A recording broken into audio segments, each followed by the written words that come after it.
ही युती कार्टुनिस्ट आणि कॅमेरामॅनची नाही आहे, ही युती कन्फ्युजन आणि करप्शनची युती आहे.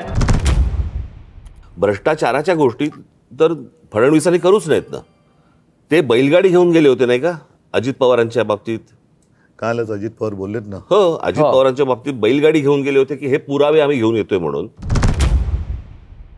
मला कोणीतरी म्हणालं कार्टुनिस्ट आणि कॅमेरामॅनची युती झाली. मी म्हटलं नाही, असं म्हणणं योग्य नाही. मग म्हणे कॉमेडियन आणि कॅमेरामॅनची युती झाली. म्हटलं हेही म्हणणं योग्य नाही. मी त्याला स्पष्ट सांगितलं, कोणाचं प्रोफेशन काही असू शकतं, त्याच्यावरनं तुम्ही त्यांची खिल्ली उडवणं हे योग्य नाही. ही युती कार्टुनिस्ट आणि कॅमेरामॅनची नाही आहे, ही युती कन्फ्युजन आणि करप्शनची युती आहे. एक कन्फ्युज्ड आहे आणि दुसरा करप्ट लोकांचा नेता आहे. कन्फ्युजन आणि करप्शनची नीती आहे. आणि खऱ्या अर्थानं आपण एक लक्षात घ्या, या कन्फ्युजन आणि करप्शनच्या विरुद्ध आमची युती कॅपॅसिटी आणि करेजची युती आहे. या मुंबईला बदलण्याचा एक ध्यास घेऊन या ठिकाणी आता आम्ही युती केली आहे. भारतीय जनता पक्षाचे सध्याचे मुख्यमंत्री देवेंद्र फडणवीस म्हणतात आपल्या युतीविषयी, ही करप्शन आणि कन्फ्युजनची युती आहे.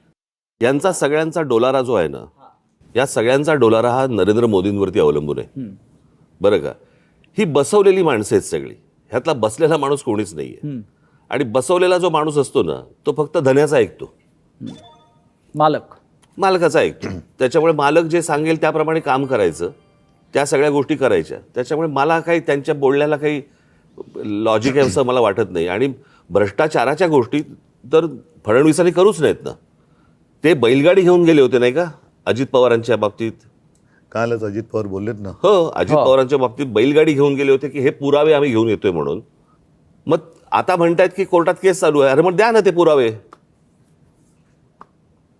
कसं आहे, आपलं ठेवायचं झाकून, दुसऱ्याचं बघायचं वाकून, या लेवलला आता ते आलेत. तुमच्याकडे काय चालू आहे ते एकदा बघा. मी परवा दिवशीच्या पत्रकार परिषदेत म्हटलं नाही, या देशामध्ये कोणी राजकारणामध्ये सत्तेचा अमरपट्टा घेऊन आलेला नाही आहे. सत्ता बदलत असतात, काळ ह्या सगळ्या गोष्टी बघत असतो. उद्या ज्या दिवशी हे बदलेल, तुम्ही टार्गेट आहात, मुख्य लक्ष तुमच्यावर आणि तुम्ही टार्गेट आहात. कशावरती? म्हणजे ही चाटम मंडळी जी आहेत भाजपमध्ये, ज्यांना तुम्ही चाटम म्हणता, ते तुमच्या प्रश्नामध्येच उत्तर आलं ना.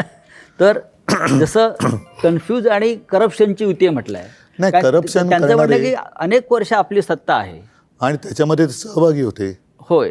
नाही, माझ्या मनामध्ये असा प्रश्न आहे की त्याने असा आरोप केलाय की 3 लाख कोटीचा भ्रष्टाचार झाला. महापालिकेत तेवढे पैसे असतात? नाही, मी सांगतो. आणि जर एवढे पैसे असतील तर मग हे आमदार 50-50 कोटीला का पळून गेले? ते मला एकच मिनिटं. पहिली गोष्ट म्हणजे मला ना त्या गोष्टीबद्दल एक जरा बोलायचं आहे की तो जो एक चालू होतं ना, 50 खोके 50 खोके 50 खोके.